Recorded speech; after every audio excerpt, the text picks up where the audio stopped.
JavaScript, HTML5, what is that? How to write something in the raw JavaScript. What is CSS?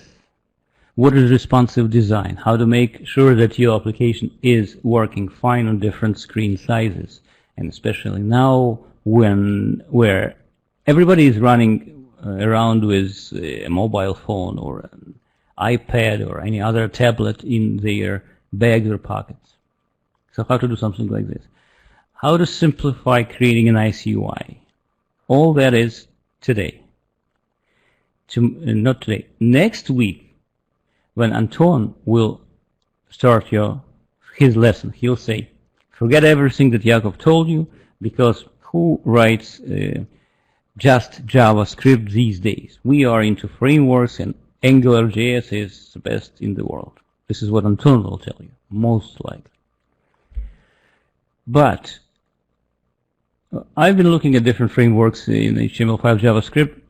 I don't think anyone can write an application in any HTML5 JavaScript framework without understanding JavaScript as a language. So that's why you're gonna have to learn it. So this is an outline for today's unit. I called it fast-paced intro to the JavaScript. Why? Because it is fast. I mean, I assume that you are all programmers, that you know something. You understand how if statement works, right? You should understand basic of HTML, right? So there's a body, there's a head section, and you can include JavaScript into your HTML files. Stuff like that. You need to have somewhat understanding of what is CSS, even though we are software developers and we are not people who create prototypes, all these web designers, who it's their bread and butter, so to speak, HTML and CSS. But we'll talk about it. Why you, super duper Java developer, needs to know all this stuff. If many Java developers believe that if they are Java developers, they know server side, they can create multi-threaded applications, distributed and fast performing, they are ruling the world, which is very far from the truth. Front end is, especially in these days, is a lot more important than the back end. You can say it's a stupid statement, maybe, but I remember in the 90s, when it was client-server architecture, mainly we've been using tools like Visual Basic, Power Builder, SQL Windows. We were developing any application from the front end. This is a screen and that is a screen. You go to the user and say, dear Mary, look at this. Is this what you want? No. Tomorrow I'll show you another screen. Dear Mary, is this what you want? No. What do you want to change? This and that.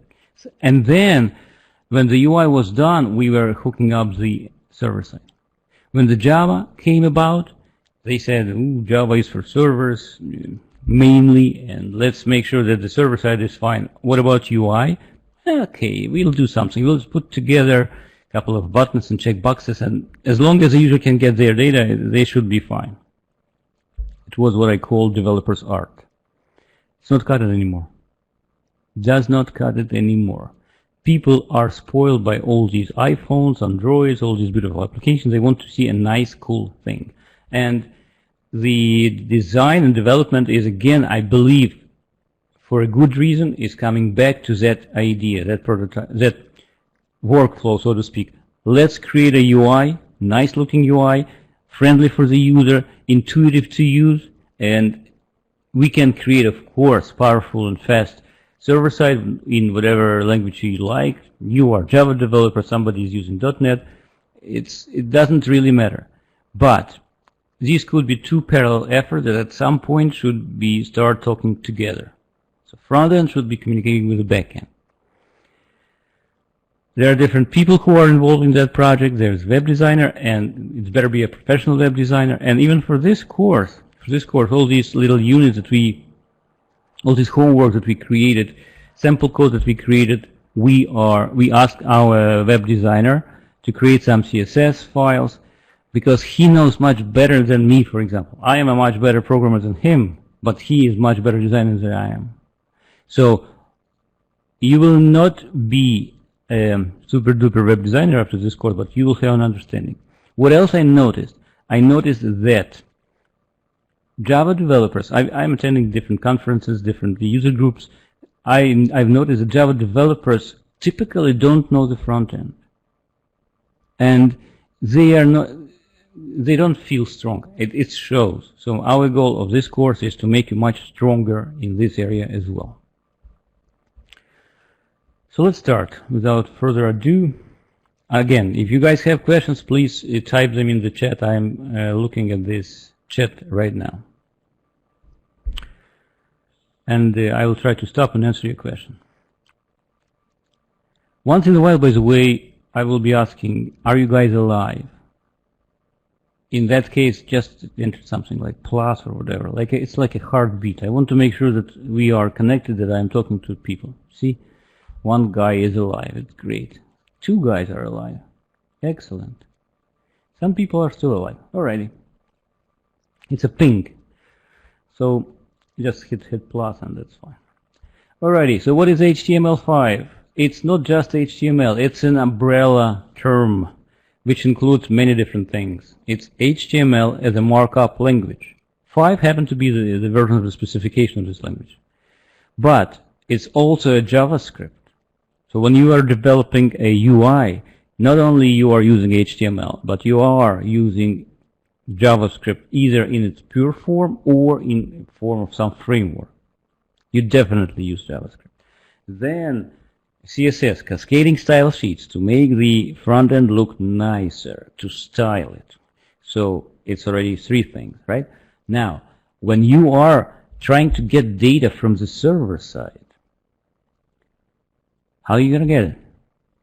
In early internet days, you would be sending a request to refresh the entire page. So even though you want to, imagine the situation that you want to display price quotes from New York Stock Exchange, for example. How would you do that? You want just to change a little number on the right corner of the page, for example. Do you need to refresh the whole thing? Do you need to bring a new page if you just want to see a price change? So to address things like this, you will need to know something that's called AJAX.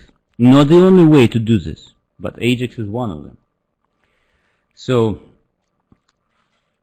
it stands for asynchronous JavaScript and XML, but the point is that the page can make quick requests to the server and bring only those pieces of data that are needed, not refresh the whole page, but only those. By the way, let me ask you, do you think that you know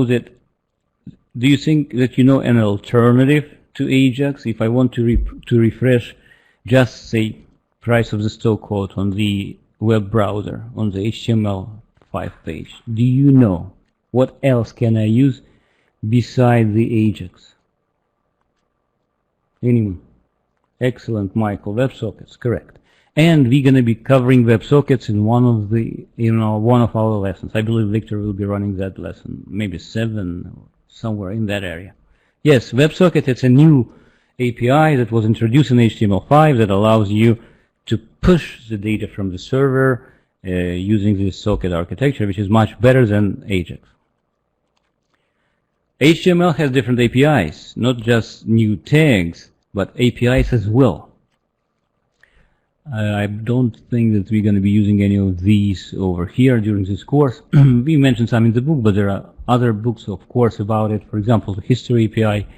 You can have databases, local.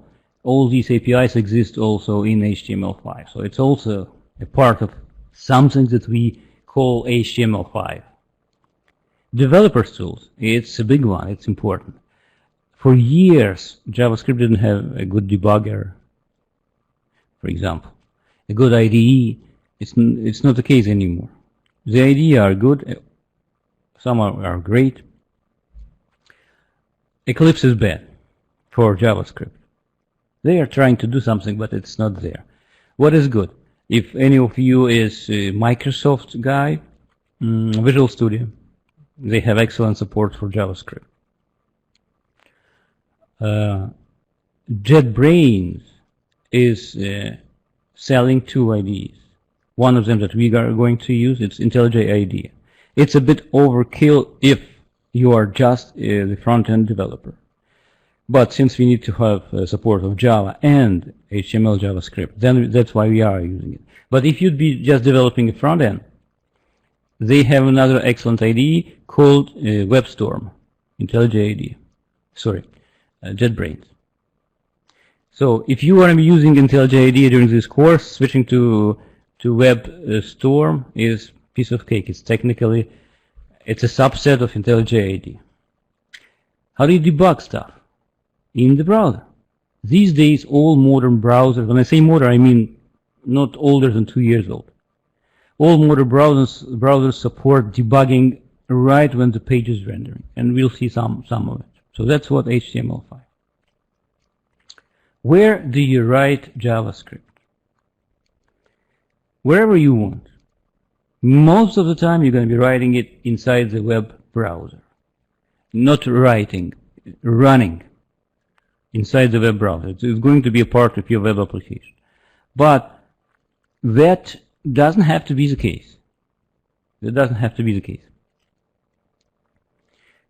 These days, some people are pushing for JavaScript everywhere, write once, run anywhere. Remember, this was a Java motto that never came to 100% truth.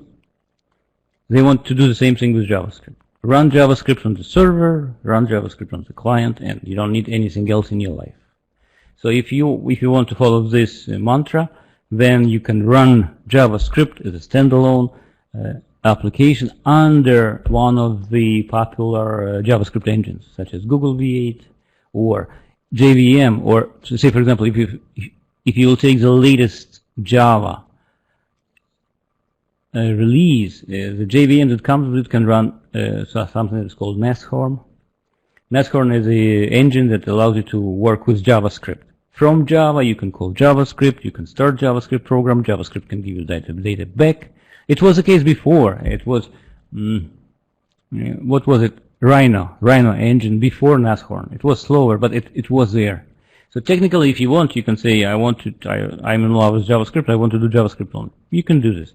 Node.js is a framework for running JavaScript on the server side, if you want. So you can have a browser, HTML with JavaScript, talking to the server, which is also a JavaScript. Never done it. Don't know how to do this, even though it shouldn't be that difficult. Not my cup of tea, but if my breadwinning abilities will depend on that, I'll gladly learn Node.js. Why not? Michael asking, can IntelliJ do everything that JS that WebStorm can do? Yes. The answer is yes. IntelliJ can do everything. I only ran into one thing. I don't know, maybe Victor will correct me. In WebStorm, it's easier to import to open directory, so to speak. If you have a directory, you've entered the HTML JavaScript code in any text editor that you like, and you want to bring it into the IDE, in WebStorm it's just very simple, like open directory, and it's your project. In IntelliJ IDEA, you need to do an import of the module. In that regard, IntelliJ IDEA, I think it's like just a little bit more. It's not even complex. It requires an extra step. But yes, IntelliJ IDEA can do pretty much everything and a lot more. So why I believe JavaScript is a bit more difficult to learn, or as an environment is a bit more difficult than Java. And I see that because we run a company, Farada Systems. Actually, we have two companies. One of them is Farada Systems, which is a consulting, and the other one is Assurance Bay, which we develop software product for insurance industry. And we noticed that when our developers started to switch from environment like Java, or we've been using for a while, and we are still using Adobe Flex, it's a compiled environment. So when they started to move to HTML5 and JavaScript, we noticed the loss of productivity right away. These are great guys. We don't have junior people in our company at all, not even one. But we immediately see how the development is slower. Why? Because there's no compiler help that you could expect. JavaScript is an interpreted language, so the source code arrives. JavaScript is very forgiving. You can make some mistakes and it'll let you go by, and only then, when you run the program, you see it doesn't work the way it is. It has to be tested a lot more, and the user may have different environments. Some people are using Safari, some Chrome, some Internet Explorer, but even within the browser, which version of Internet Explorer they are using. So it's difficult. To make sure that your program works in all these different environments, it's time consuming. It could be. Of course, there are all these frameworks are saying if you use our framework, you don't need to worry with the browser incompatibilities. We took care of that. It's true in some way, but it's not 100% true, of course. Nobody can predict all the problems that all these different browsers may have. So imagine that you are a Java developer who needs to write a program that will run in any version of JVM. Nobody probably ever gave you this assignment, right? Usually you have some kind of a baseline, so you know that my application must work in the JVM version 1.6. Not the case in JavaScript. It has to work. And thousands and thousands of different browsers are being used by people in all these different devices.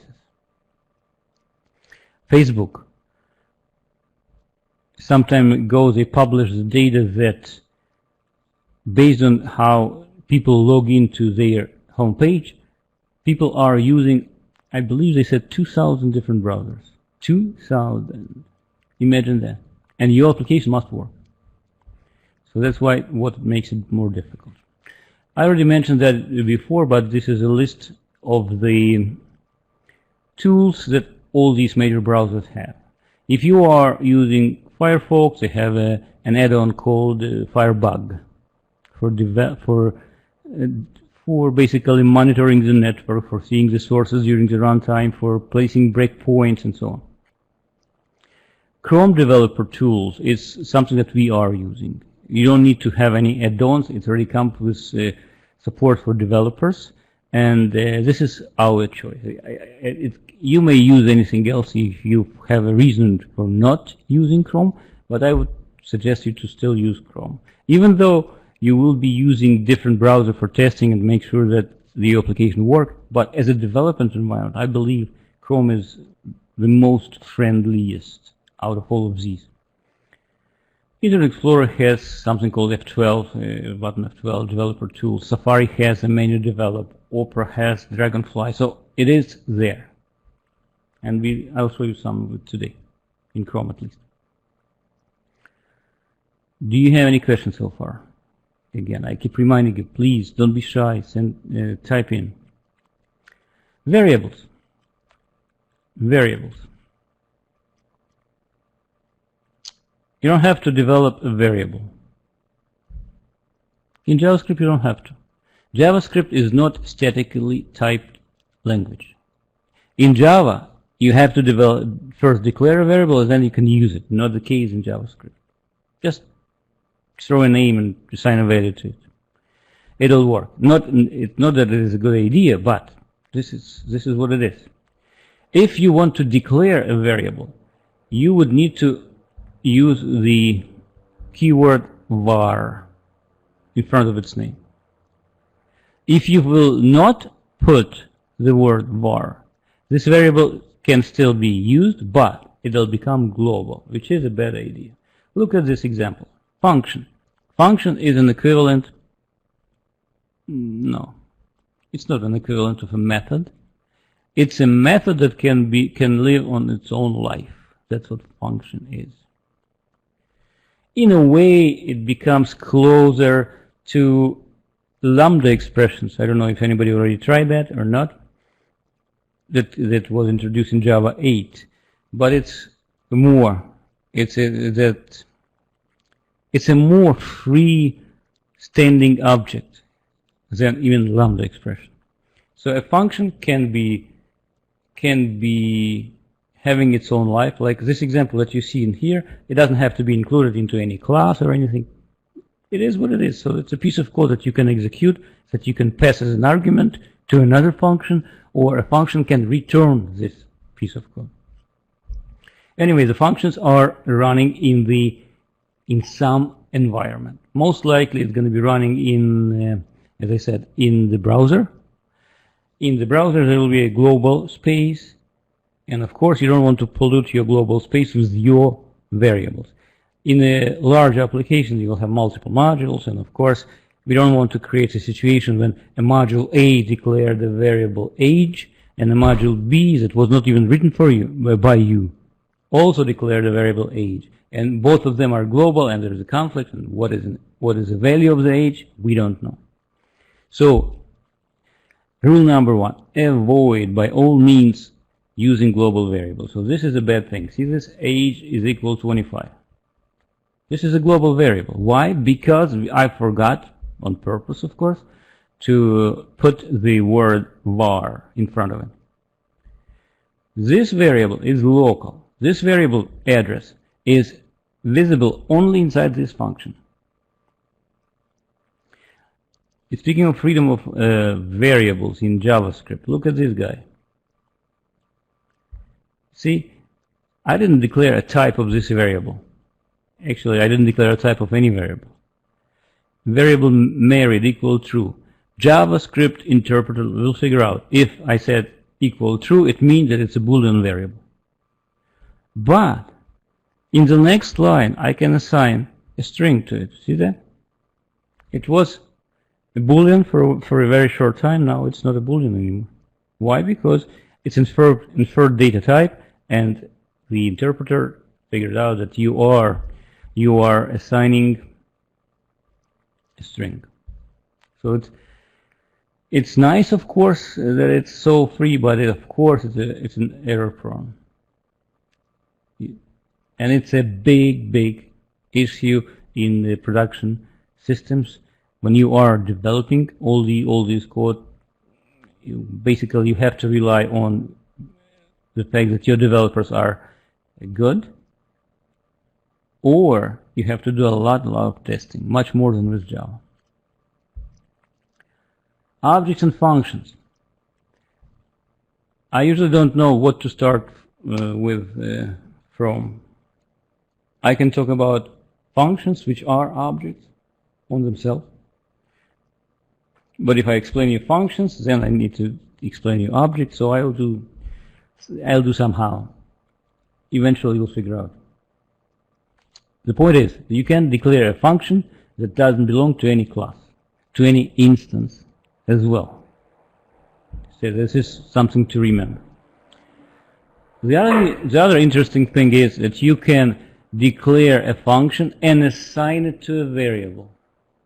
A text of the function you can assign to a variable and then invoke that variable, which will in turn invoke a function. I'll show you an example within a couple of slides. Functions can be objects. You can write a function and you can create an instance of a function. Instance of a function becomes an object. These kind of things are called constructor functions, for example. Function can have memory. This is not very intuitive. I'll come back to it in 20 minutes probably, when I will be explaining you what is closure. Closure, very important concept. By the way, there are two major schools of programming: functional versus object-oriented. Most of you are Java developers, so you are from an object-oriented school of thought. Functional is a bit different. Basically, it's quite different. You don't have to create an object and then do something within an object. In functional style of programming, you think functions. I have a piece of code to be executed. I can freely execute it, or I can give it to be executed in another function. A function will do its job and will return me the value, and I don't have to have a state. as in the object. Then return value I can use and give in a different function. So it's different way of thinking. And luckily, Java 8 introduced lambda expressions, which are, in my opinion, very simple. They are not difficult to understand. And of course, I'm working on second edition of my Java tutorial, 24-hour trainer. I already finished the chapter on lambdas in there. The book will be published probably early next year. I'm not the only author. You can read. Actually, you can read my blogs. Recently, I published a couple of nice blogs. Nice, I like them. And you will like them too. About the lambdas, and I show you an example how you can move from thinking objects to thinking functions, how you can rewrite all these Java anonymous inner classes with lambdas and so on. Anyway, so lambda expression allows you to do a lot more functional programming style in Java even than it was ever before, which is a nice thing. Any questions, guys? Are you alive? Alive. Cool. So, okay, so it's very simple for you, I guess. How do you declare and invoke a function in JavaScript? Very simple. You use the keyword function, then you give it a name, if it's a name function, or you don't give it a name.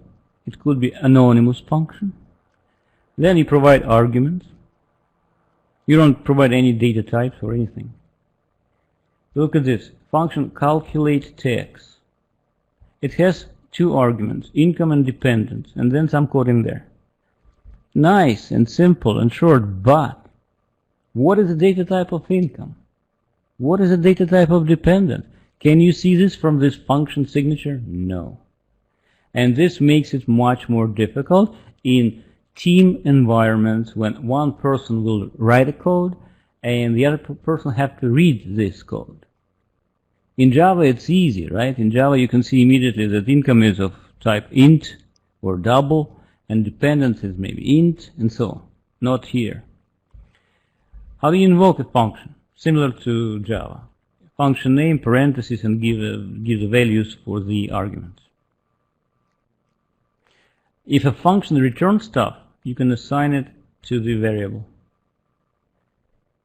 But as opposed to in Java, you don't have to say, I mean, writing a return statement is not enforced. So in this case, function calc text. I never said that the function calc text will return a value of a certain type. No, but you can just return it from the function. You can do two things. You can kill two birds with one stone. You can declare a function and immediately invoke it. Look at the last example over here. Look at these parentheses. The function itself is taken in parentheses. It's a declaration of the function. But this extra pair of parentheses, this red pair, means call it. Invoke and call it. So this, declare and invoke immediately. How to put arguments in the third example? In that case, you would be having not empty red parentheses, but you would put something in there between red parentheses.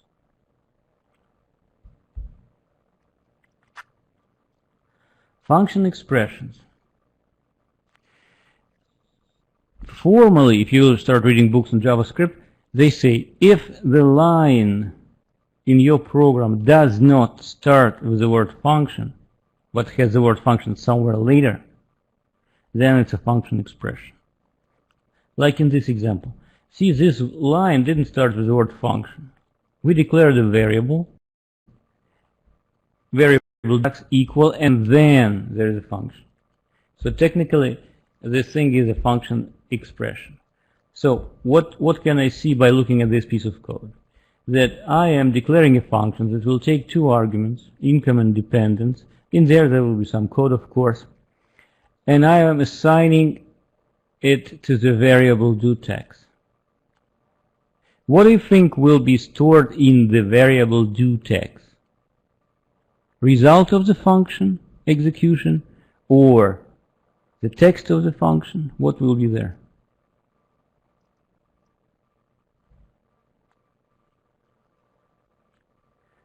Okay, my sound is starting to do something. In that case, I will disconnect for just a second my mic and will reconnect it.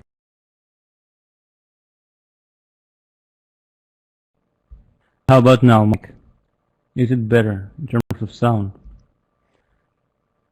Yes. So if you see a sound breaking up, then let me know. I'll quickly disconnect. We are using, by the way, Adobe Connect for our screen sharing sessions.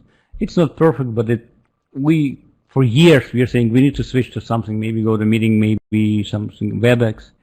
So far, I don't see anything really good in that regard. So we'll run into a couple of problems here and there, but overall, Adobe is doing a good job in that. So the text will be stored in the variable doText. Only the text of the function, the source code of the function. The function is not invoked until when? Until you invoke it. So take a look. It looks like I'm invoking a variable. Yes, but the variable has the text of the function. So I'm invoking doText. The function itself, by the way, is anonymous in this example. See? There is no name after the keyword function. Function and parentheses. No name. So we are assigning an anonymous function to a variable doText.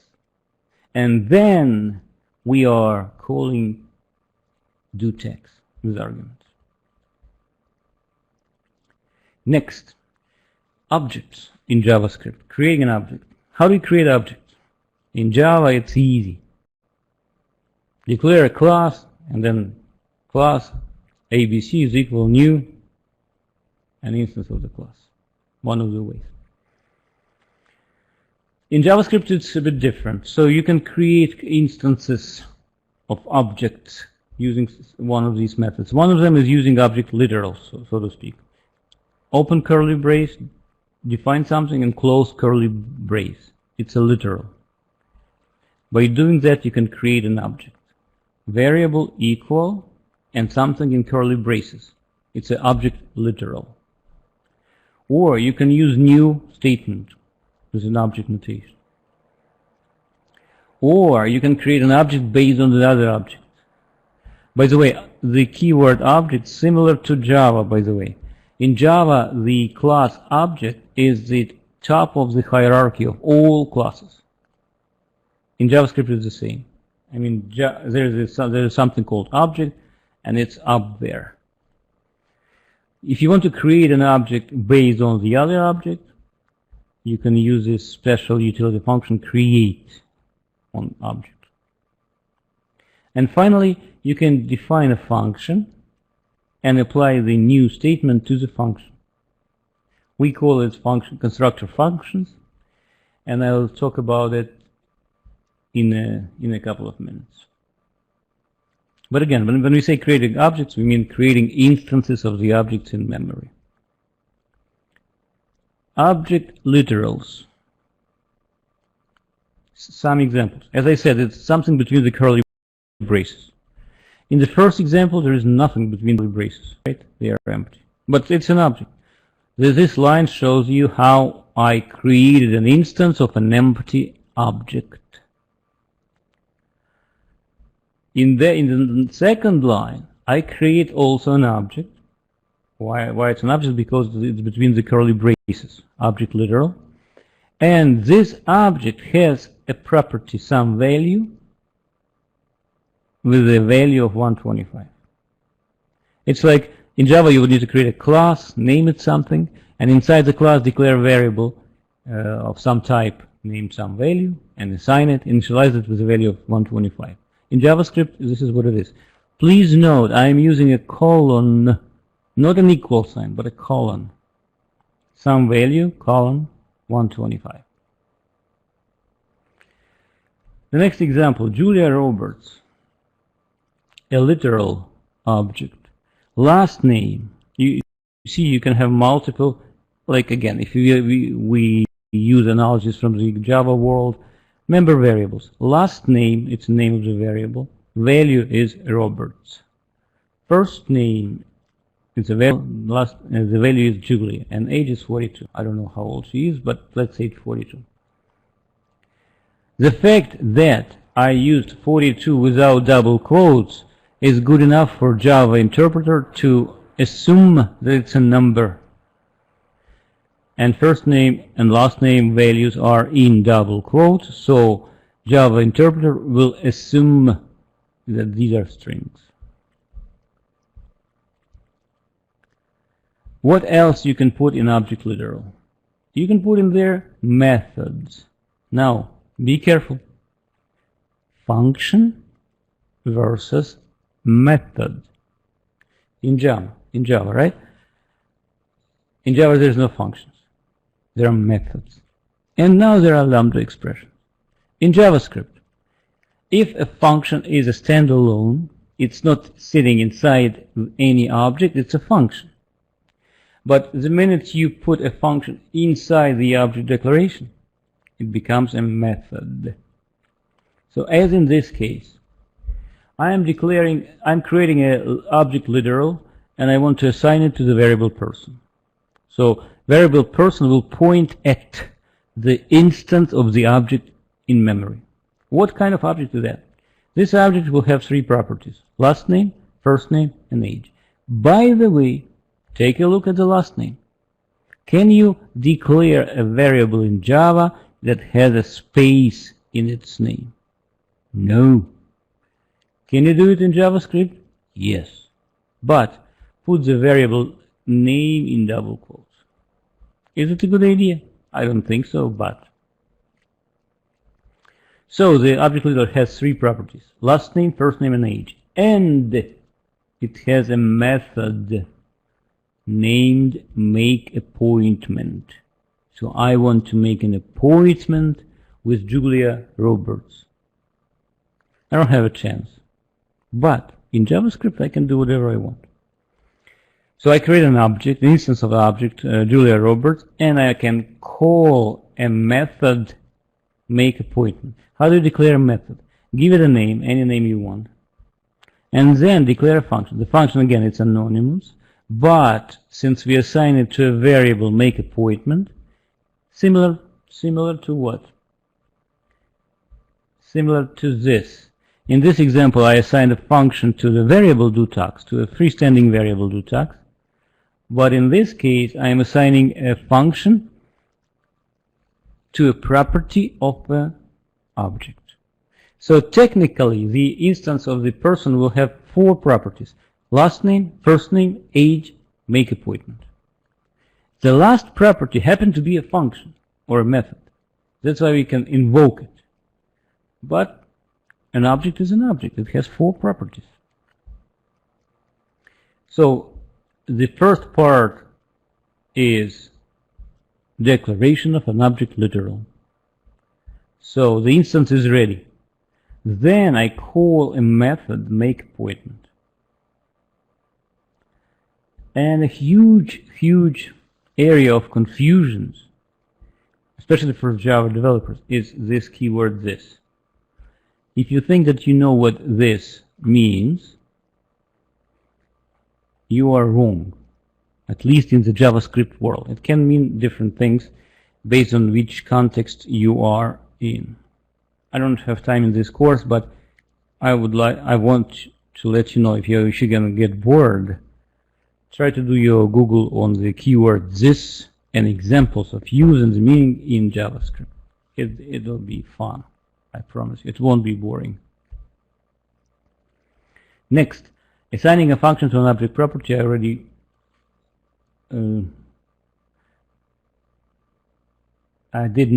I showed you somewhat similar, but I can tell you even more. Something is completely outrageous. Say I created an object, like an object literal. I wrote var my customer equal curly braces, some field in there, and that's all. So last name, first name. Let's say two fields. maybe income dependent. That's all. No method. I didn't declare anything in there in terms of methods. But then what I do is I write all of a sudden, out of the blue, I write my customer.doText is equal function and the code of the function. How come? When I declared the letter, it didn't have a property, my doText, sorry. It did not. Can I do something like this? In Java, no. In Java, you would immediately get in the compiler error saying, dear friend, this class doesn't have a property doText. What will happen in JavaScript? Nothing wrong. JavaScript interpreter will see, is there something called doText in the declaration of the object my customer? Think about it. Listen to what I said. I didn't say in the class my customer or the variable that represents some class. No, because there's no data type. We are talking about objects, about instances of the object. So JavaScript will take a look at this line and see, my customers point at some object. Is there a property doText? No, it'll create it. It'll just quietly create it. So after this line, my customer will have an extra property. The object that my customer point at will have an extra property called doText with the text of the function. This is an example of dynamic typing. So in JavaScript, you can dynamically create objects. Dynamically. You don't need to declare first and then use. Let me see if there is anything new in the chat. No, there is nothing new in the chat. Okay. So on the fly, you attached a property doText to an object my customer, and then you called it. You are invoking the function method. And now it's time to do something hands-on. So I assume that each of you has IntelliJ IDEA installed and properly licensed. So what you will need to do, you will need to read the document called Import Code Manual. We are going to give you, for every lesson, we are going to give you some handouts, right? These handouts will have source code and need to open up this source code somehow. So what you will be doing, you will be importing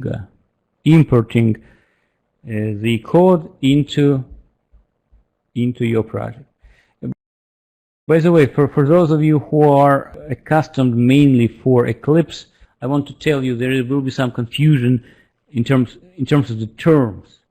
In Eclipse, you have something called project. You're saying, I'm going to create a project in a workspace. In IntelliJ IDEA, it's a bit different. So whatever you called a project in Eclipse is a module in IntelliJ IDEA. So what I will be saying, you need to take a module. You need to take a module, unit 1, and you need to import it into your IntelliJ IDEA. So we described the steps that you need to take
Can you hear me now, guys?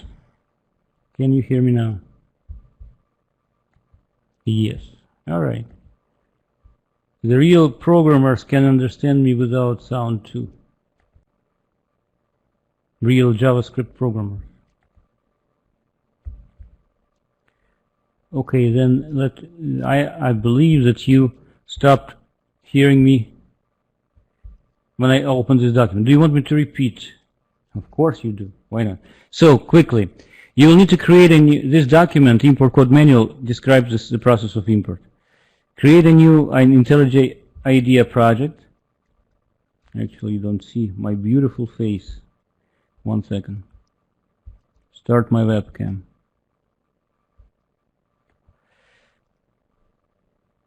Now you see everything. So what you need to do is you need to create a new empty project in IntelliJ IDEA. Then you need to go to project structure. Either, I don't remember, either is going to be opened immediately after you do file, new project, empty project, next, give it some name, web, do it by the document, modern web development, right? Give it a name, and then it'll create a project, and this screen is called project structure.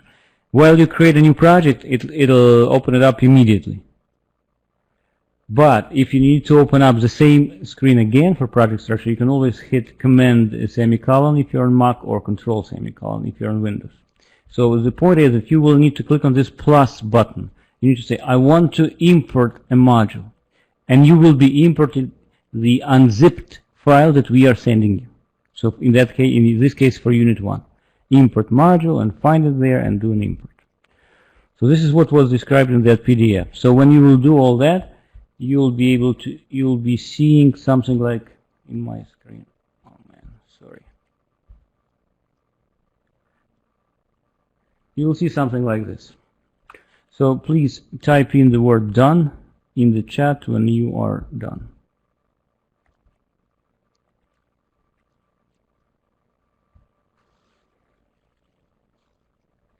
Now we are reaching the moment where you have to do something hands-on.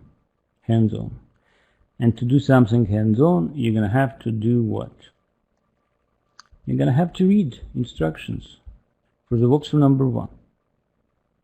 So you imported the project, right? And now we want to run an example. I have a bunch of little examples for you to start. One of them is called W1 HTML. In the walkthroughs folder, there is W1 HTML. If you will double click on it, it'll open it up. Very, very simple HTML5, nothing else in there. And it has the JavaScript. See, the line number 12. The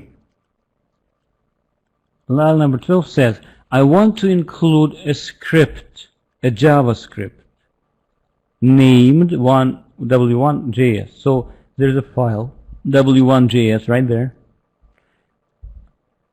If you will open it up, you will see some code in there. Function, person, and so on. This is an example, by the way, of a so-called constructor function. You declare a function. There will be a slide a bit later. I started with capital P because I will be creating object based on the function using the new statement. Anyway, there is a JavaScript that we want to use with HTML, right? So line number 12 is saying add this JavaScript to me. So basically, let's open it. Right click on W1 HTML. Open in browser. See that? Of course, you can use anyone you want, but I'm using default, which is a Chrome in my case. Everybody there? So what do we see? We see HTML. What is about our JavaScript? Are you seeing, guys, are you seeing what I see? Can you do the same thing on your computer? Just do plus or something. Yes. Anybody? If you have a problem, just say a problem. All right. Now, where is our great JavaScript? Do I ask you to do that in the walkthrough? Let me see. Yeah. See, in Chrome browser, open Developers Tools. So what I want to do now, I want to show you that we can look at the content of this web page and we can see the JavaScript. And they're using, in this case, using Chrome Developers Tools. So while looking at this screen, you can go to the menu View, Developers Tools. And you will see a panel. If you don't see the picture immediately like this, just do a refresh just in case. Now, on the left-hand side, if you click on sources, actually do exactly what I wrote in the walkthrough. You may not see immediately the sources, so there is a little triangle that you will need to click on. But you select the tab sources, and in there you can find our code. You can see the HTML that arrives to the browser. You can see the JavaScript. You can put a breakpoint on any line you want. See, double click over here or click over here and it's a breakpoint. Click again and it's gone. Let's put it, I think walkthrough asks you to put it on this line, P1.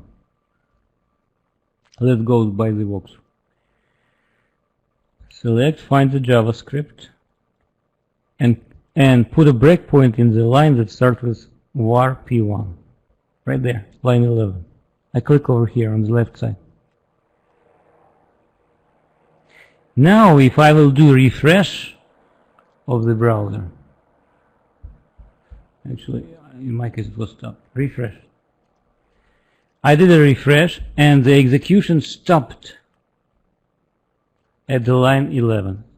Actually, I most likely I had a breakpoint before, that's why I immediately saw this screen. Now, check this out. Watch expression. First of all, you see the toolbar, something that you are accustomed to in any debugger, right? Step over, step into, resume, stuff like this. If you want to watch some expression, you can add them over here. Watch expression. Let's say I want to watch the value of the variable P1. So what I can do a little plus P1. It's undefined at this point, which is true because it was not even declared. We did not execute the line number 11 yet. Let me do step over. This little guy, curly. Step over. See? Check this out. P1 points at an object of type person. Person is there. Let me expand it. See? It is Joe Smith. And the other properties has marry me. Marry me the function. You will see just the description of the function. See, it's a debugger. You can do step over again. And you can do continue. The other thing is, there is a tab called console. This is an output. It's like system out println in the console in Eclipse or IntelliJ IDEA. This is what you see. This is where you see the results of the execution of your JavaScript, if any. In our JavaScript, in sources, in our JavaScript, what I do in line number 6, check this out. If you want to do something like system out println, you do console. It's a special variable that is supported by most of the browsers. Used specifically for debugging. So you do console.log. Actually, console object has multiple functions, log, info, and something else. So you can do even color, different colors in your output screens. But color.log is more than enough, typically. So it's like a system out println. Who finished the walkthrough number 1? Who finished the walkthrough number 1? Okay. Cool. Your HTML link to test. Wow, it could be my mistake, by the way. If that's the case, do your fixing so you can immediately debug. So somebody said that in his HTML instead of w1.js was test.js. If this is the case for everybody, please guys, by all means, fix it. Change it to w1.js. Maybe I made a mistake, so see, you're already fixing the bugs. Right, so you need to fix it too. Now, do I ask you to do w2? Not in this one. No. Anyway, walkthrough 1 is done. Very good. So let me pretend that I made this bug on purpose. Actually, I didn't. Good catch and good way to debug things immediately. If it doesn't work the way it's expected, actually you would be seeing it immediately over here. In my case, when I refresh the page, I see w1 and w1.js. If it would have a mistake, like you are saying it was test.js, right? Let me do it again. Right click, open in browser, default. Right? View, developer, tools, test.js. Test.js has nothing, right? So this would be like a red flag for you, so something is probably wrong. Okay, you fixed it, very good. Let's move on.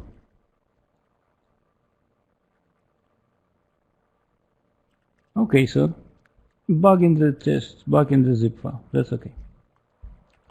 That happens, guys. Next, JSON, briefly. We'll come back to this topic of JSON during this second part of this course when we'll be talking about Java and how you can prepare JSON format in Java. But for now, let's just do a simple thing. Let's see what it is, JSON. JSON is a data notation, data format, basically. It was created some time ago, and it is technically based on the Java object literals syntax. It's pretty much almost the same. Remember when I explained you how you can create how you can declare an object in JavaScript? Curly brace, property name, colon, value, property name, colon, value. It's pretty much the same. The only difference is that in JSON, you must include property names in double quotes all the time. In Java object literals, it was not requirements, but in this case it is. Why JSON came about? People decided to find some format, some data format to send data back and forth between the client and the server. And XML was the #1 choice back then. XML is kind of heavier, on the heavier side, I'd say. You have to create a tag, opening tag, and a closing tag, and it takes time. So to send all these bytes of text is a load.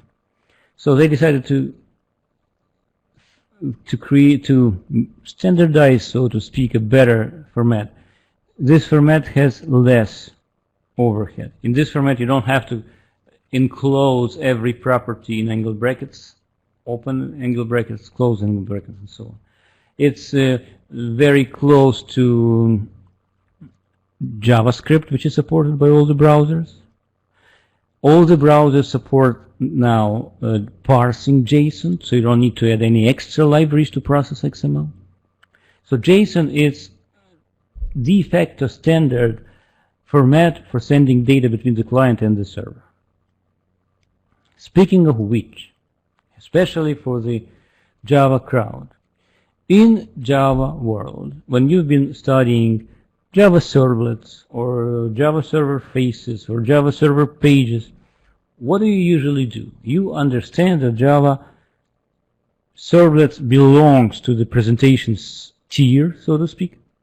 And in that presentation tier, say in Tomcat or in any other servlet container, you would create the whole page, HTML, and send it over to the browser.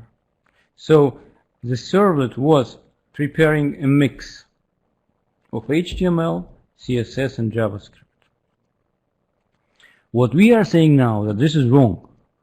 We are saying the better way to work on web application is to have people who are professionals in JavaScript working on the front end only. And it's a separate piece and separate deployment. Not separate, but they can work separately, this team, on the front end, using HTML, JavaScript, CSS. At the same time, Java group, or maybe .NET group, or maybe Python developers, or PHP developers, whoever works on the server side, they create their part. And in communication, they are using JSON. So technically, between the client and the server, we are not sending any presentations. We are sending just the data. And it's a responsibility of the client's code, fat client, of the client's code to present it the way it wants. And it's none of the business of the server-side code how this JSON will be presented. So Java will do its job, will find the data, will select from some databases, and will prepare the JSON objects just like this, and send them over. Java doesn't know about the presentation. So what was the question? To show the line numbers to just right click, it's not for me. So you help yourself, guys. That's very good. Okay. As of now, just 2 servers support the latest and greatest Java EE spec, which has its own additional way to process JSON, and these are Glassfish 4 and Wildfly 8. We're going to be using Wildfly 8 server in this course. But even if you are not using any Java EE servers, there are libraries that helps converting from a Java object. Say you created a class customer in Java and you want to turn it into JSON, or you are receiving JSON and you want to turn it into a class customer. There are libraries. The most popular one is JSON. So it's a jar file which allows you to create JSON from the Java class or Java instance from a JSON. To be honest, JSON is not the only, besides HTML format, that people are using. There is something called Prototypal, developed by Google, and they said it's a generic format that doesn't depend on any JavaScript or anything. You can describe the structure of the data that you want, precompile it, and send it over to the browser or back. But to use the Prototypal, you need to have some additions to the browser. Whereas with JSON you don't. So in this particular slide I show you that Google has the library called JSON, and it's just a simple jar. Again, this is for Java developers. So you would be adding, say you write a Java program that will be running on the server, and you want to you want somehow to turn the class customer, the Java class customer, you have an object of this type, into something like this on the left hand side. JSON. So this little jar has simple functions from JSON to JSON. So for example, on the right hand side, it's Java, right? So if you want to turn the customer into a JSON, so you would create an instance of JSON object, you would call on it from JSON, you will say JSON string into which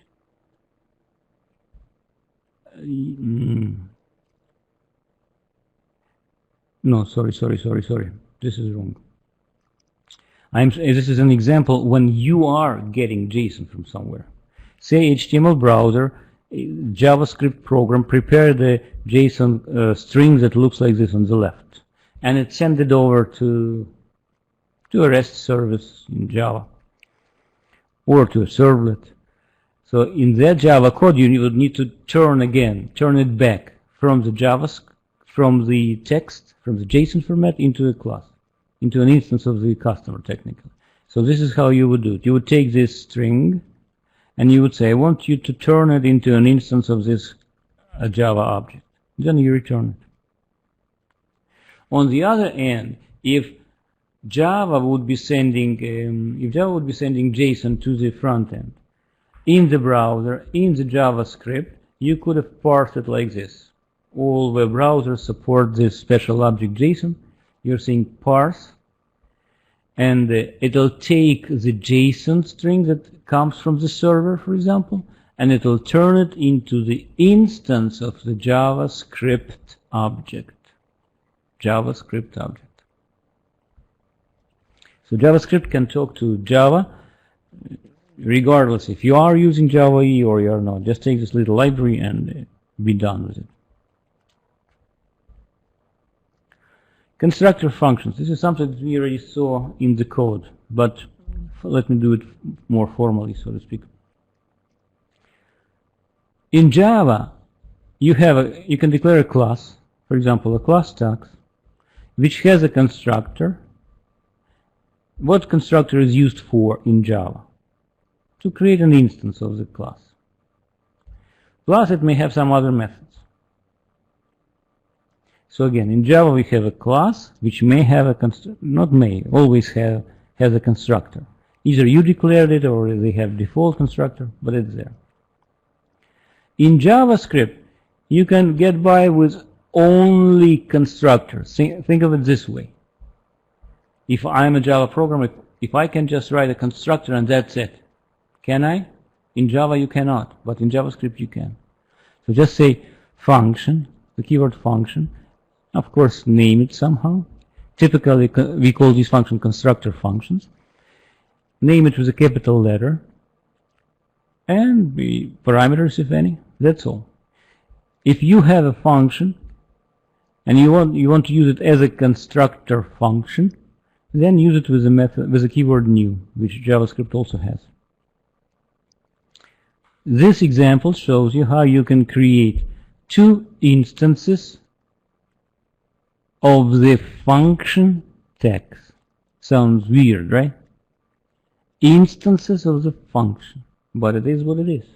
So constructor function can be used and is used to create instances of JavaScript object.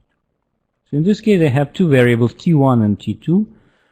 The first one points at the object text with parameters 50,000 income, 3 dependents. T2 points at the different one. Do you have questions, guys? It's just a second way or different way of creating an instance of an object in JavaScript. Literal, object literal versus constructor function. Inheritance in JavaScript. Is Java object-oriented language? Yes, it is. But inheritance in JavaScript is done differently. Not as we refer to inheritance in Java or C++ or in C# as classical inheritance. You say that the class A extends class B. In JavaScript, this is not the case. There is no classes in JavaScript. So you cannot just write declaration extends from declarations. There are only objects in there. You can have an object, create an object, and you can say that this object actually extends from another object.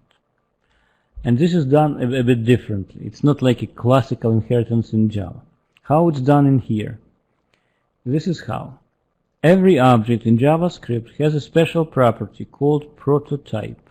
And by the way, this kind of inheritance is called prototypal inheritance. How this works? Say you have two objects, two instances. Again, don't even think classes, objects. Objects A and object B.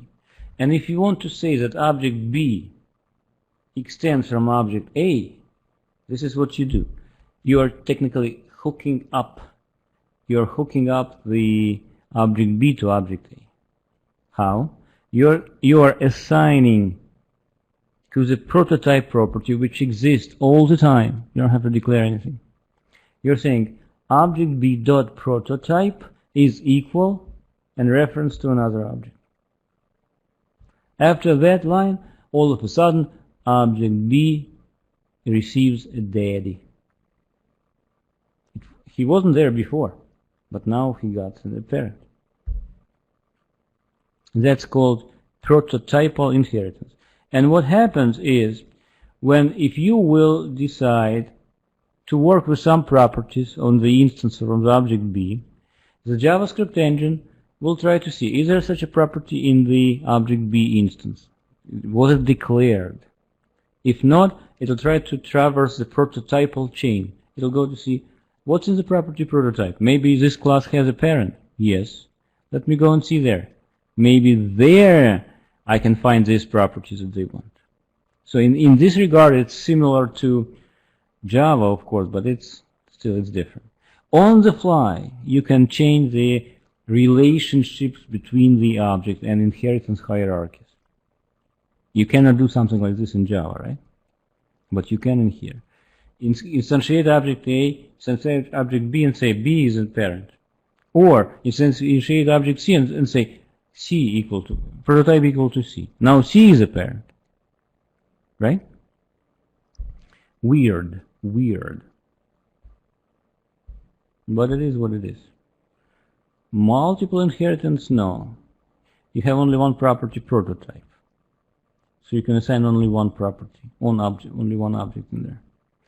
Now, to be honest with you, there is a special, if you want to go that direction, I can tell you where to go. Read about mixins, something called mixins. JavaScript supports mixins. I believe it's in the chapter that I sent you. I sent you a link. Not I sent you. In these slides, you see the additional materials, and in that appendix from our book about JavaScript, I think I wrote a piece on mixins. It's called mixins. So mixins is, you can take a piece of code and attach it to a class, even though it is inherited from something else, or maybe not inherited from anything. So you can do that. In that regard, you can say that multiple inheritance is supported in JavaScript via the mixins mechanism. Who's your daddy? In this example, I show you how I can change the inheritance hierarchy on the fly. In this case, I have a class person and a class. Man, no classes, guys. This is not a Java class. I'm talking to myself. It's a JavaScript. There is a function, constructor function person, and constructor function employee. They are not related in any way on this slide, right? And please note, on purpose, I have the same names for the property. Name and title is declared here. Name and title is declared there. But in the person, I also have an array, subordinates. But at this point, they are not connected in any way. Next slide. I decided to change their relations. I want one class to adopt a kid. Check this out. I'm saying employee.prototype is equal new person.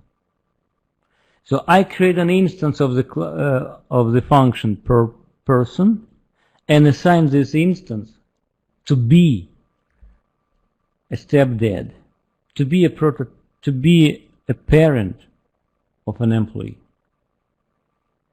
Then I instantiate employee, and what do I have in terms of inheritance chain? I have two objects in memory, employee and person. And employee knows that my prototypal parent is person. If JavaScript will not find the property in the employee instance, it will try to traverse back and up and see if there is maybe something like this in the employee. I want to stress one thing, that as opposed to in Java we would have only one variable name and one variable title in this scenario when you have superclass and subclass. In case of this scenario, we have two sets of variables. Person has its own name, title, and subordinate. An employee has its own couple, name and title.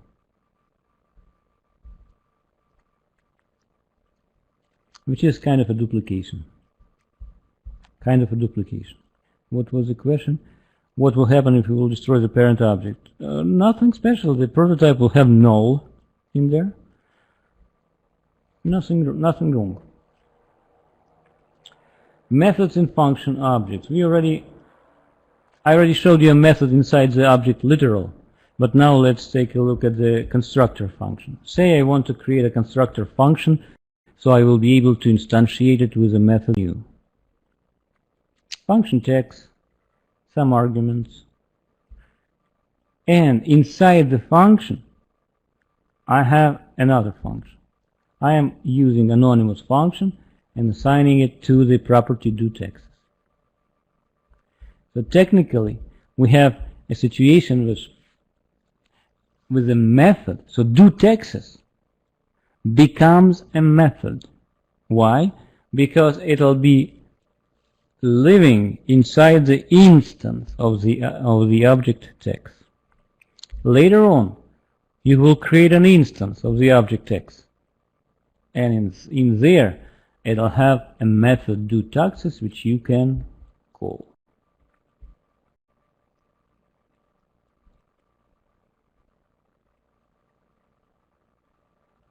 All right.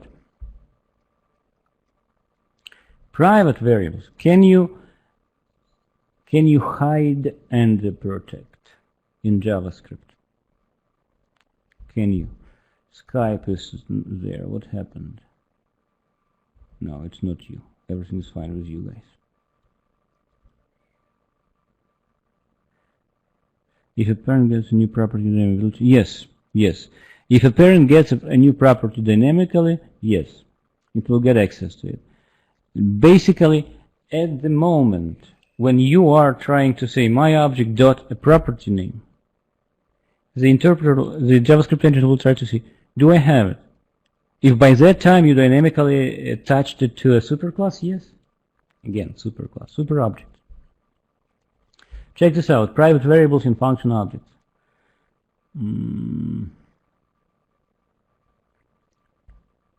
Check this out. Since the fact that I am using the keyword var in here makes it private. So this mafia text deduction will not be seeing from outside. I create an instance of the class text. I call doTexts. doTexts was not declared with the keyword var. That's why it is exposed to the rest of the world. That's why I can call it. That's why it's visible from outside. But mafia text deduction was declared with the keyword var.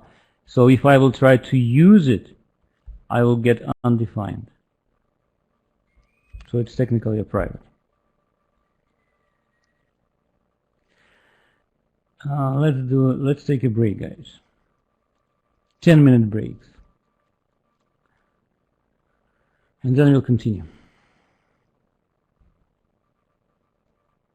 I will disconnect my mic, but I will be around.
Think about it.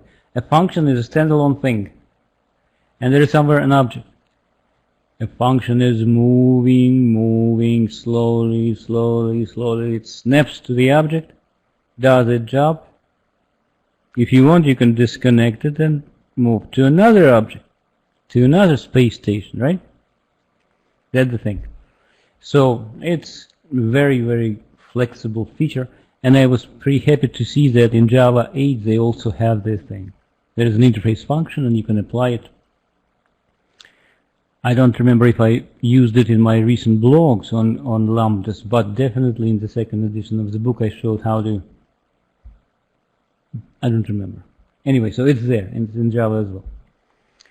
The point is that there are two methods that exist everywhere, on every object in JavaScript. One of them is called apply, and the other one is called call.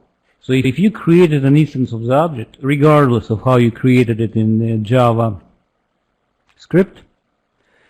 so it means that on that object you can use this apply. So what you can do, say you have a function called xyz, a function called xyz. It was not declared as a method inside of any object. It's a standalone function. So what you can do during the runtime, you can say, I want you to be invoked. I want to call you, but in which context, in which surrounding.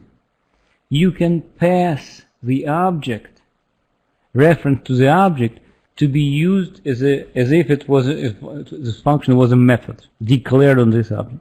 Remember that my spaceship analogy?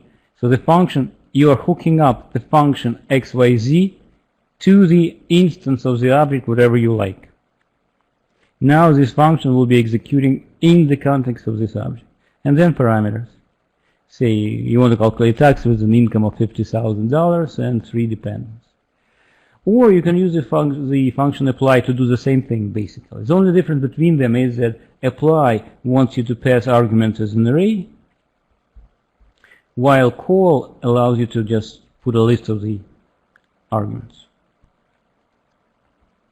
Very powerful thing. And this is an example. So technically you can use it by implementing a callback mechanism. Like in Java, you remember swing, for example.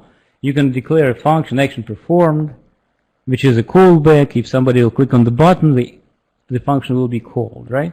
If you want to implement something similar, you can use this mechanism. Imagine a situation that you want to declare a function. This function doesn't belong to any object. Say you declare a function that can take some array as an argument, and the function to be applied to this array. Think about it. I'm using a function as a callback technique. I want to take a text of the function. I want to give it to another function. I want to pass a function to a function and invoke it there inside. In my example, I want to pass the function, and I also want to pass an array. So inside that function, I want to say, I don't know what somebody will give you through this argument, but I assume it has to be a function. I want to call that text of a function, invoke, within this object, and I know that that function will need some array. So just pass it to it. See what I'm doing? I am passing a function to be executed inside a different function in the context of some object. So what is the body of this function? I can declare it on the fly. So in this case, I am calling apply headers to array. So what arguments do I give? First of all, I give an array. It needs an array. I give an array with 1, 2, 3. What else I give? On the fly, I declare an anonymous function that does something. What I am saying is that this function is supposed to get an argument, and this function is supposed to print a message on the console, hello from a callback, processing the value and data. So whatever data will be given to this function, I want to print it. So that's the processing that I want to handle. So this function will get an array 1, 2, 3. It will get the text of anonymous function. And when you will run it, see, I run it in a loop, passing every element from the array. Every element from the array becomes that data, and if you would run it on the console, you would see the output like this. Processing value 1, 2, and 3. So I'm passing a function inside a function. Something like this is possible in Java 8 with lambda expression. You can pass a lambda expression as an argument to a function.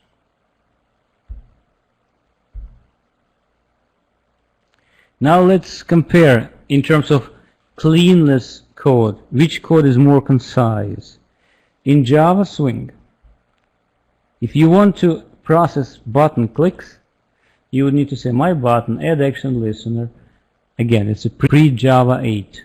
You would need to, you can create an anonymous inner class instance, right? And declare in there action perform and do something in there. This is how you would do in Java 7 and below. But in JavaScript, all these years, you wouldn't need to do all these anonymous inner classes, but it was pretty simple. Add event listener, event that you want to process, and pass a function as an argument. That's the beauty, that in JavaScript, all these years, you could have passed just a function as an argument. You treat a function as a data. You can pass a data to a function, and you can pass a function to a function. The code is much more concise, right? In JavaScript, at least comparing to Java 7 and below. Now check this out. In Java 8, there are lambda expressions. So if you would want to add a listener to a button, you don't need all these convoluted, ugly, anonymous inner classes. You would just say, I know that you expect an event object, like in this case, action event, arrow to the right, which is a lambda operator, and in curly braces, you put a text of the function, of the handler, event handler technically. So with Java 8, it's also become much simpler. Something is wrong with the sound? All right, if something has a problem, let me just reconnect my mic. Connect. Supposed to be better now. Okay. So in Java 8, it's much better now. Closures. Closures is a very important concept, and I would like you to understand it. In the books, you will find a bunch of different definitions what a closure is. It's not an easy topic to understand immediately.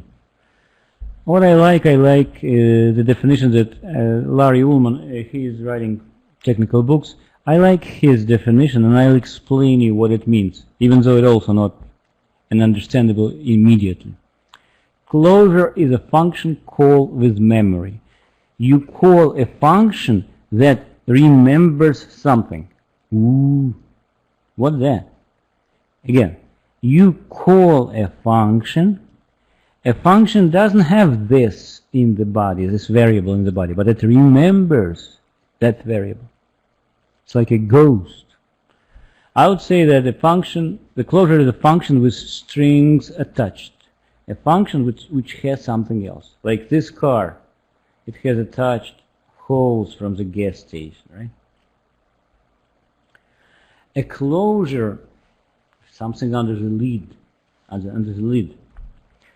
Let me explain. It's easier to explain than to give you all these definitions, theoretical. So a closure is a situation when you have a function inside a function. Remember that. You have a function, and a nest function. So nesting function is enclosed, is a closure. Nested function, like in this case, check this out. I have an anonymous function. I started the declaration with a parenthesis.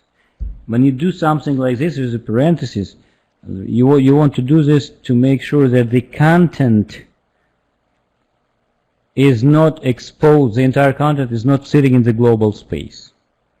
You declare this code in the parentheses, in the outermost parentheses, and you expose to the global space in JavaScript only the thing that you want. For example, this variable tax deduction is not exposed. Why? Because it's declared with the keyword var. But the do taxes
if you are a Java programmer, which you are, for you it's maybe a bit different to understand how the whole thing works together.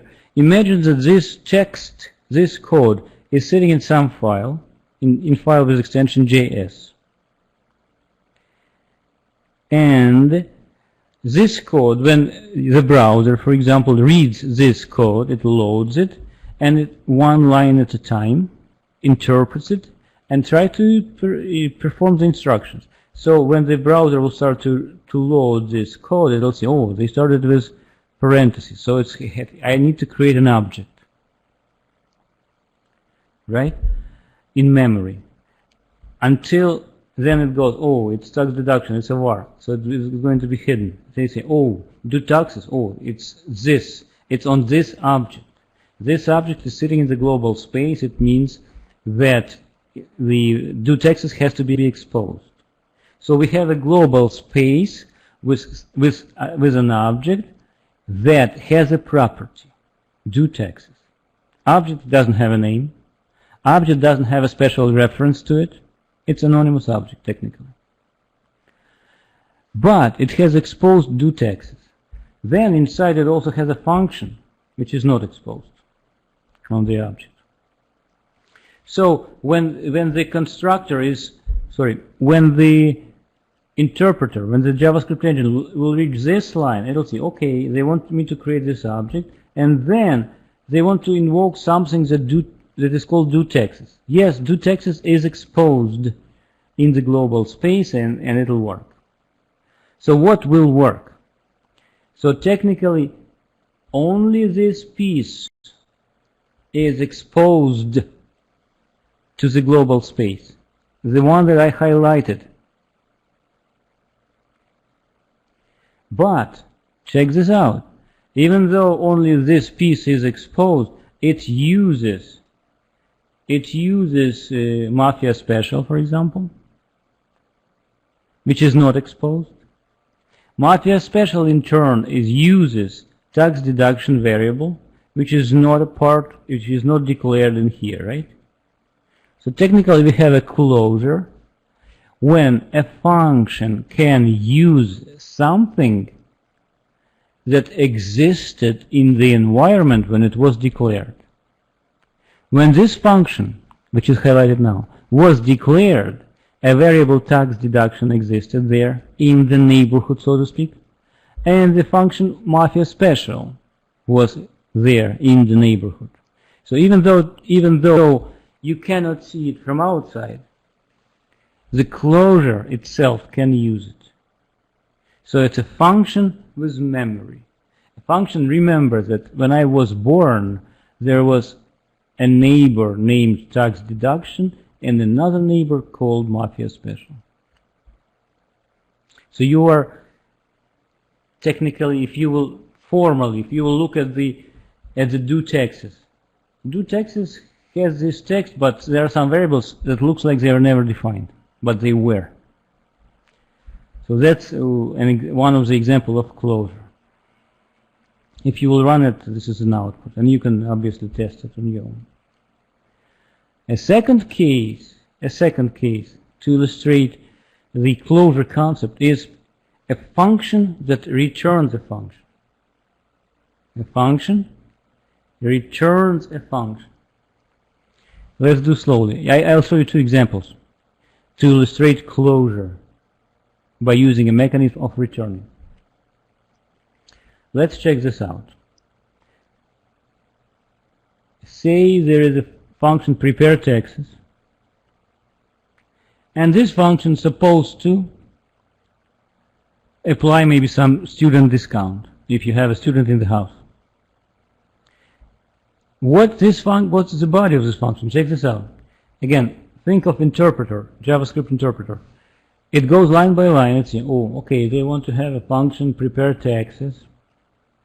Then it reaches this line with the return statement. Technically, the function is over, right? Prepare taxes is over, and it needs to return something. So what is going to return? It will return a function which is nested one, internal function, the closure. That nested function uses some argument income. It multiplies it by 0.05, and it uses something from outside. Remember that neighborhood, the neighbor named student's deduction amount was there when the function, the nested one, was declared.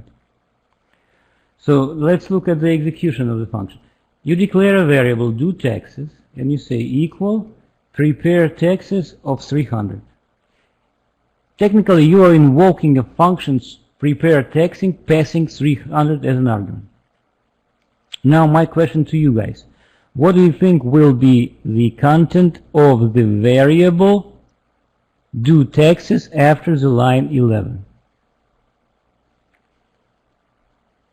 What the variable do taxes will have? Text.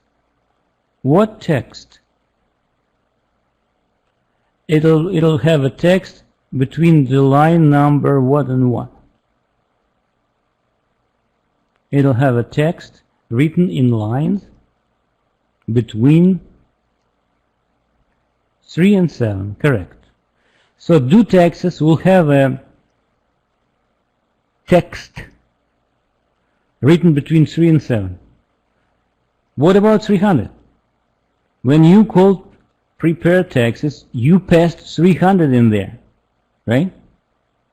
And this is that ghost that is never mentioned between lines 3 to 7, right?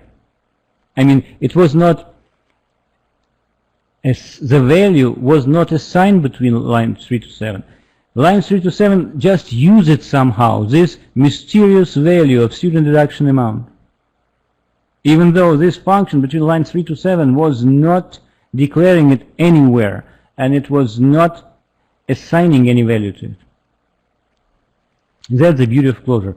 So during the creation of the function, there was something else in the neighborhood. In my example, it was 300 as the value of student deduction amount.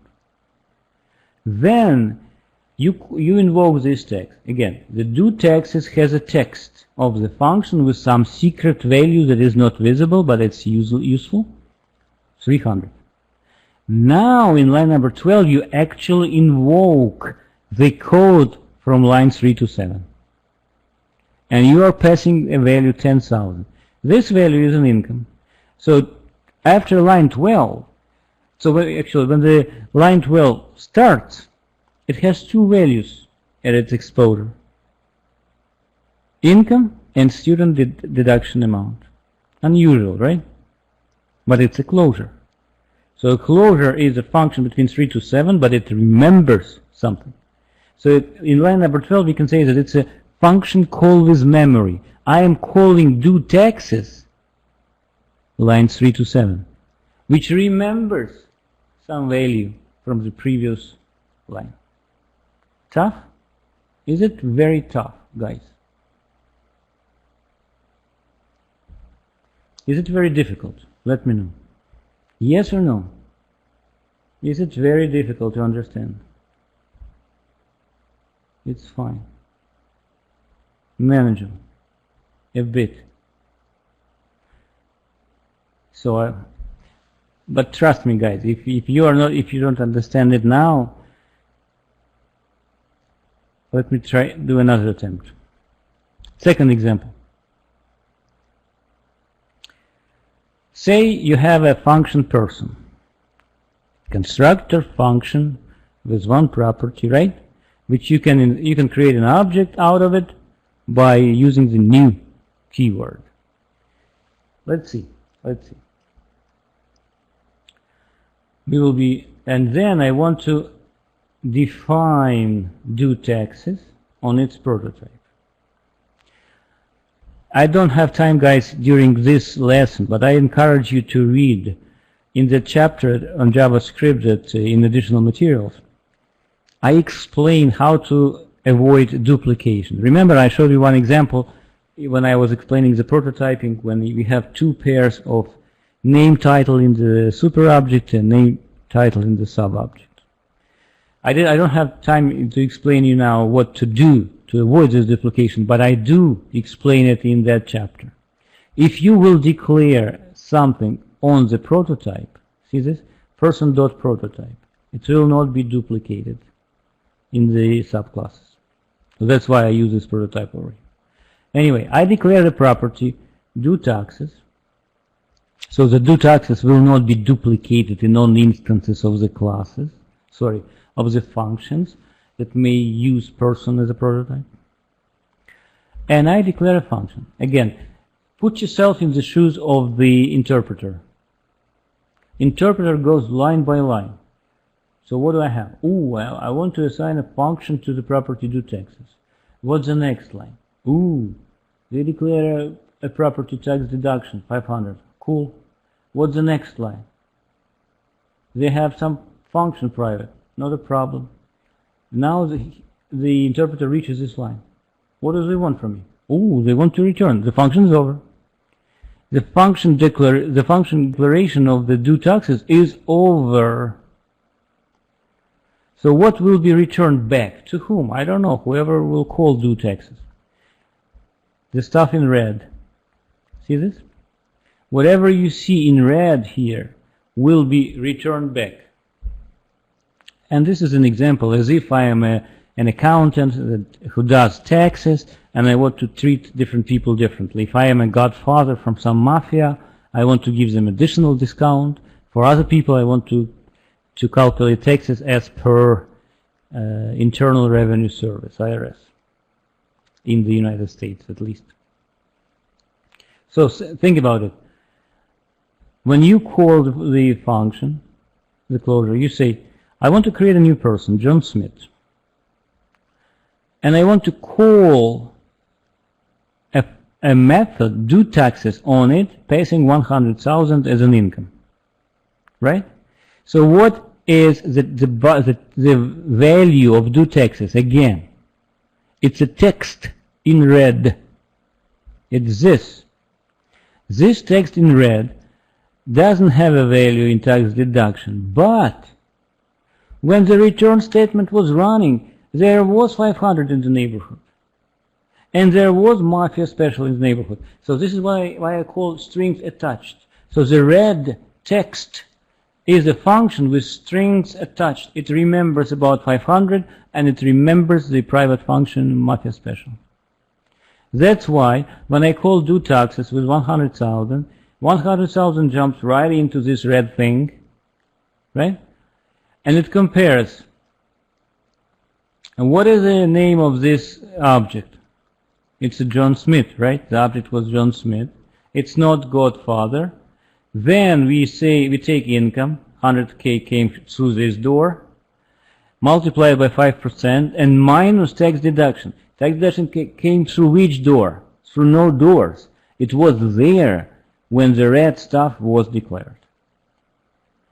We create a second instance of the object, new person with the name Godfather. So again, we sent $100,000 through the income argument. Is this name not Godfather? It is Godfather, so it goes through else, and it calls Mafia Special. Is Mafia Special declared anywhere in the red section of the code? No, but it was in the neighborhood when the red part was created. A closure remembers, a function called with memory. It remembers about this. It remembers that nurse that was there when this function was born in the hospital. The parameter income of do taxes function is not declared in the first time. What do you mean not declared? It is here. We are in the function. In JavaScript, you don't have to declare a variable of type int or double or whatever. You're saying, I will have a function with an argument income. So that's all it takes to consider income as declared. And when we call 100K, 100K becomes the value of the argument income.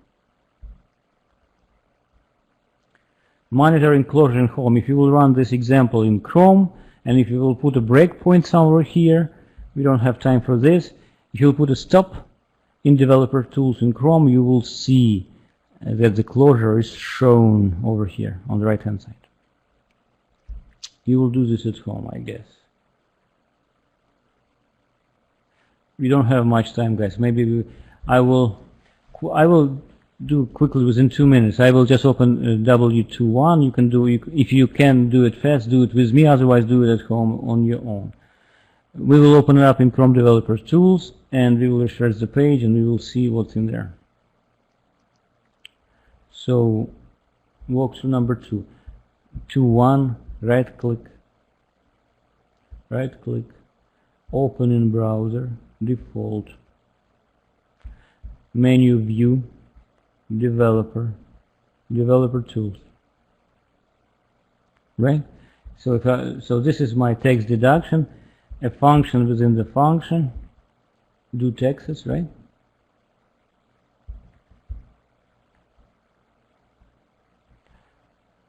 Right? So basically I can put it here, and I can refresh.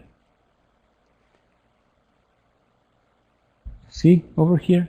When we call do taxes on line number 29, it jumps right there, and it knows that the customer name is John Smith, and it knows it's income, right? Because it came right through this door, it knows customer, and it, by the way, it sees the closure. And the closure knows something else, right? This closure knows about Mafia Special, and it knows the tax deduction is 500. See? So that was the walkthrough number, whatever. Let's resume. Do it at home at a slower pace.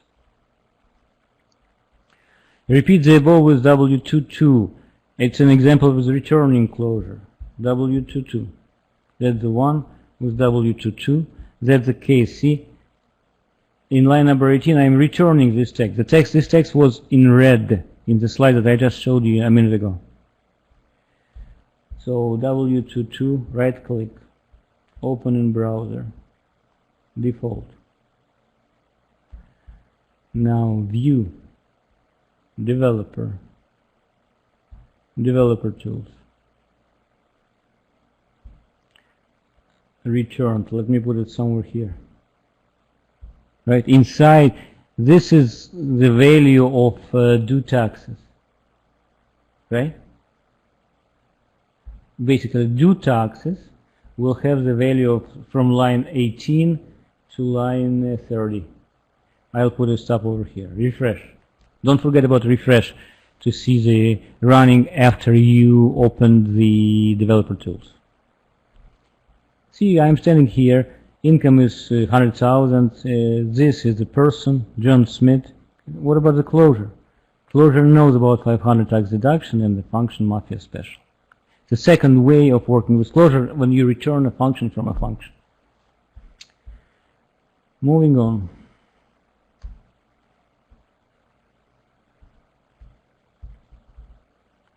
JavaScript in web browser. We actually went through, we spoke that most of the time you're going to be using JavaScript within the browser. Every browser has global variables like this, location, document, and so on. The browser builds a document object. When all these components from your web page, UI components, arrive from the server, the browser tries to build a tree, and this tree is called DOM, or Document Object Model. And the variable document in the browser refers to this DOM. So if you want to do a search, find me a button and change the style, for example, programmatically, you would use a variable DOM. If you went to a website using some URL, the global variable location in the browser will have this URL. So if you're writing JavaScript,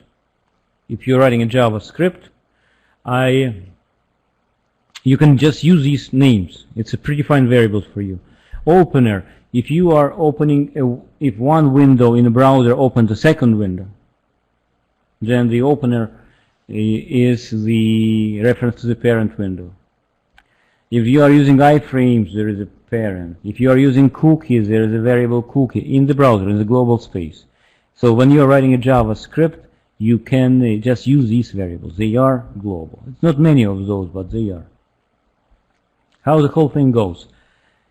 The browser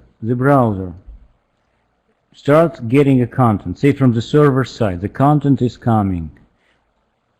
Let me just check the Skype. Maybe somebody's having a problem. No, it's work related.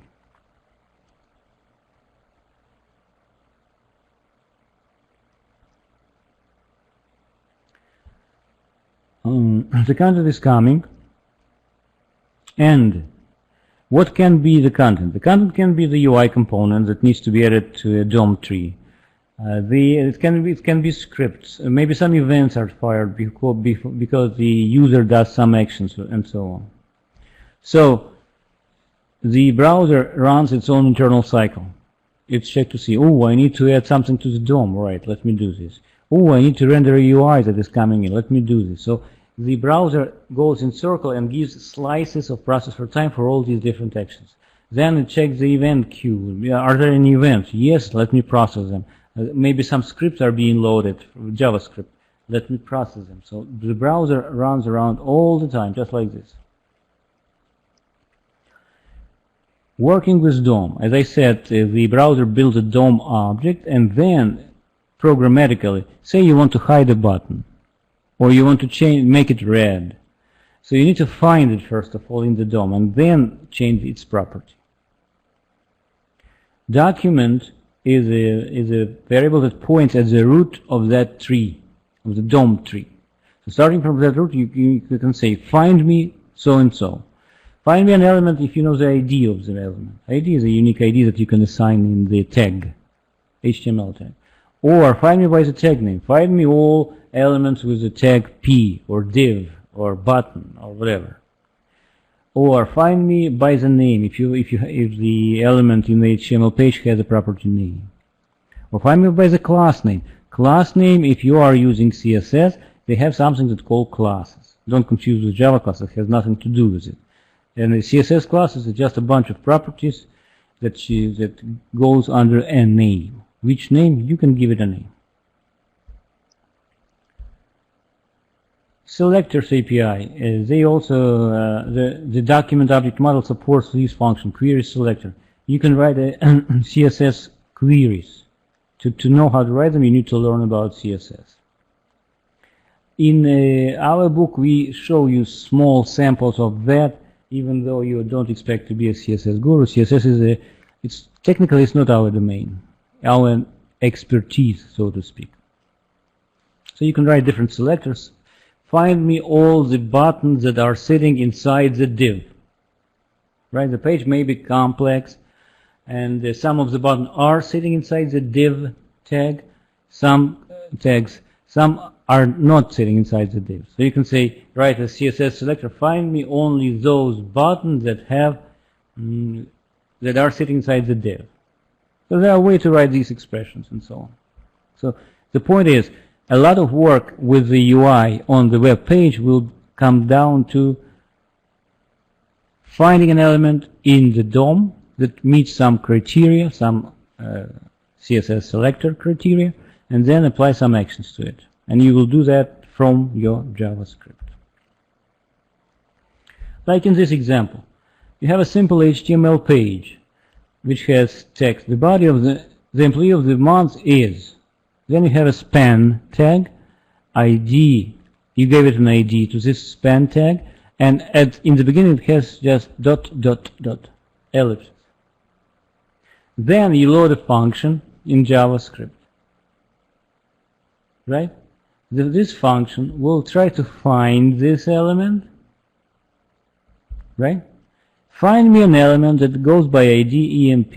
It finds a reference, my span, and then my span, again, you would need to read the documentation for the element my span, which has a property for first child, and then the property node value, and you can assign something to it.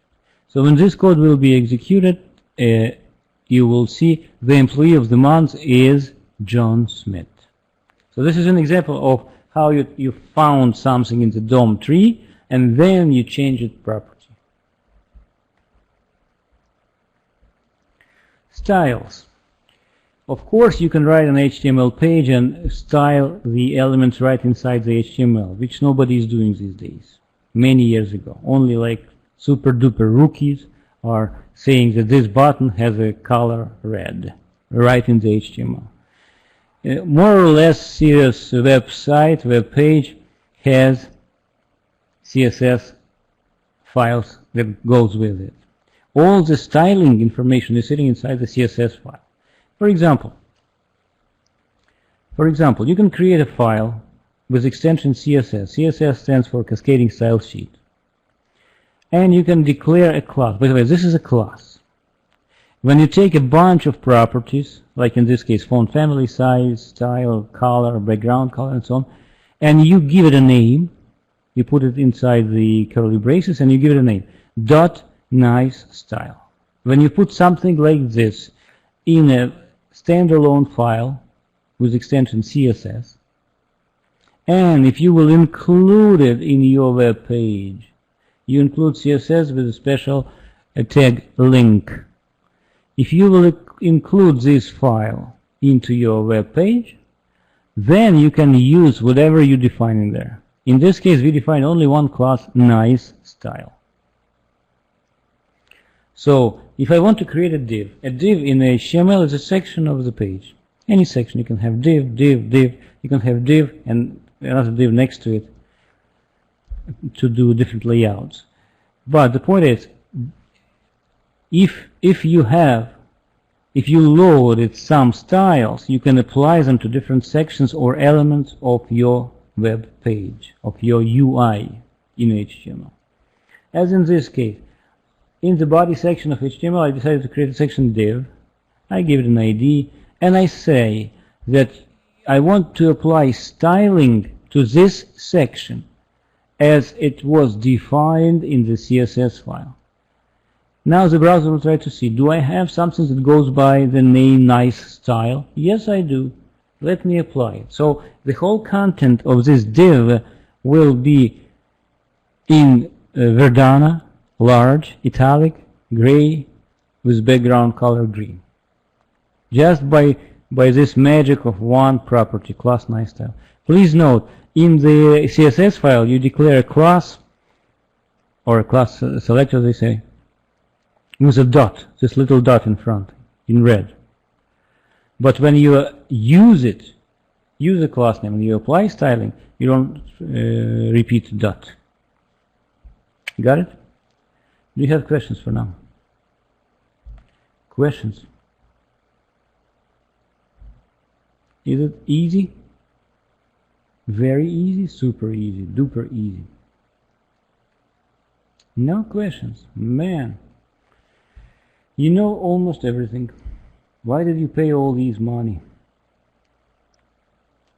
Changing styles.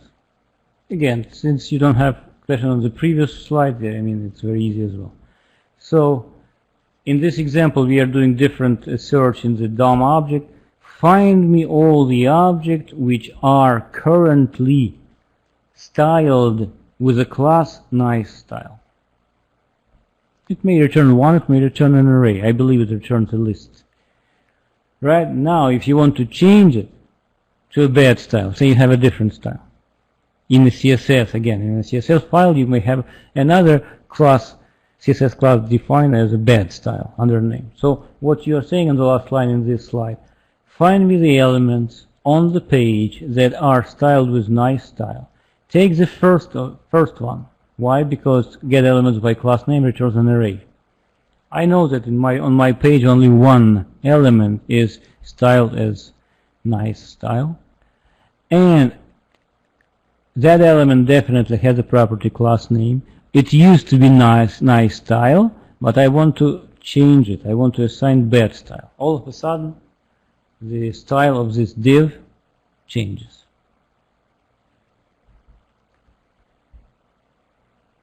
Events.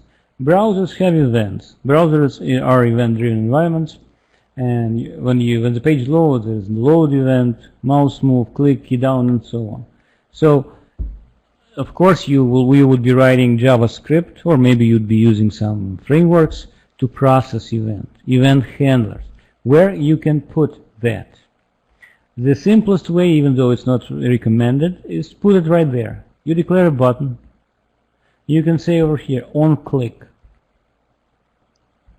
And you assign a JavaScript function that's supposed to process this click. When this function will be called, when the user will click on the button, the JavaScript function called myFunctionHandler will be called, and the browser will pass to this function an event object describing the event. You don't have to declare it. It's somewhat similar like it happens in Java, in Swing. Where else, or what is a better way to define handlers? It's a better way to define them in one place in the JavaScript code. So when you write a JavaScript code, first of all, you want to make sure that this code is executed only after the page is loaded. You don't want the code like this. Maybe the button is loaded and the function is not loaded yet. In this example, it's not likely, but it may happen. What is better? The better thing is you write a script and you say window. By the way, window is a global object that exists always in the browser. So it's an object that points at the global space where your JavaScript will be executed and running. So you're saying when the global object will get an event on load, and this event will be fired when all script is loaded on the page. So then you write a function, and in that function you can assign to the button function handler. This way, first of all, you are guaranteed that all code will be executed when the script is loaded. Second, you have all these event handlers assigned in one place. You can look at one script and see, I have a bunch of buttons and this and that and checkboxes and combo boxes. Here are the handlers. Event phases. It's not that important at this point, but if you've been working with any other GUI environment for web application, you probably know these notions of capture stage, processing, and bubble. So when event is happening, it goes to the component. Say the user click on the button. The button may be sitting inside the div. The div is sitting inside the iframe, for example. So when the user clicks on the button, the event travels through all these containers until it reaches a button. It is called capture phase. Then the button click is being processed, and then event goes back. It bubbles up. Again, it goes through all these enclosing containers. You can catch this event on any of these stages. If you want to catch the event before it reaches the button, you need to catch it on the capture stage. If you want to process it as it bubbles back up, you can catch it in the bubble stage. So I'm not going to go through detail. We don't have time for that, but it's a subject well described, but it's not that difficult to understand.